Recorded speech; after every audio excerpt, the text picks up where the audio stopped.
देखिए, आइन जो है वो तो इतना कहता है कि तमाम रियासतों को ये इख्तियार देता है कि वो अपना वोट डालने के तरीके तक का तयन करें। तो वो तरीके अपनी जगह मौजूद हैं, लेकिन जब आप अदालत में जाते हैं तो पहली बात तो अदालत यही कहती है ना कि सिर्फ ये कह देने से तो केस नहीं बनता, कि आपको कोई शहादतें सामने लानी पड़ती हैं। तो अभी तक जो है वो अभी तक कोई ऐसी शहादतें तो सामने नहीं आई कि जिससे ये हो के उन अदालतों को अदालतें कोई उसके ऊपर कार्रवाई करें।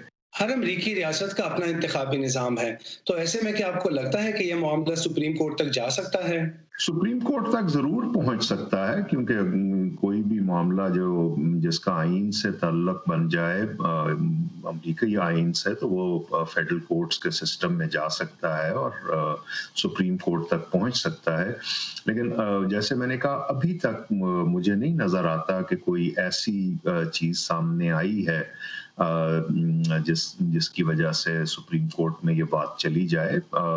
2000 के इलेक्शन की वजह से बात गई थी सुप्रीम कोर्ट में, लेकिन वो एक बड़ी खास वजह थी फ्लोरिडा की, जिसके ऊपर बात की जा सकती है। लेकिन अभी तक कोई ऐसा मामला सामने नहीं आया कि वहां तक बात पहुंचे।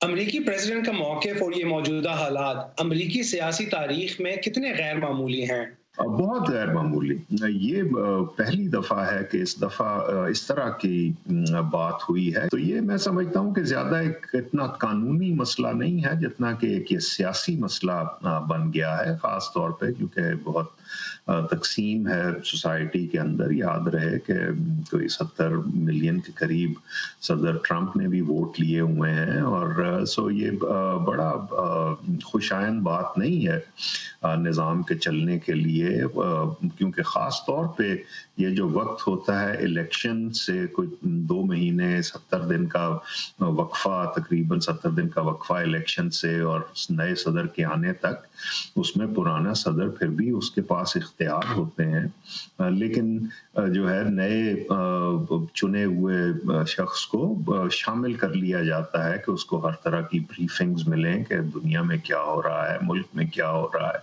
और वो ऐसे इकदाम उठाने शुरू करे ताकि जब वो हल्फ ले जनवरी 20 को, तो उसकी काफ़ी जो इंतज़ामी ढांचा है उसकी हुकूमत का, वो तैयार हो।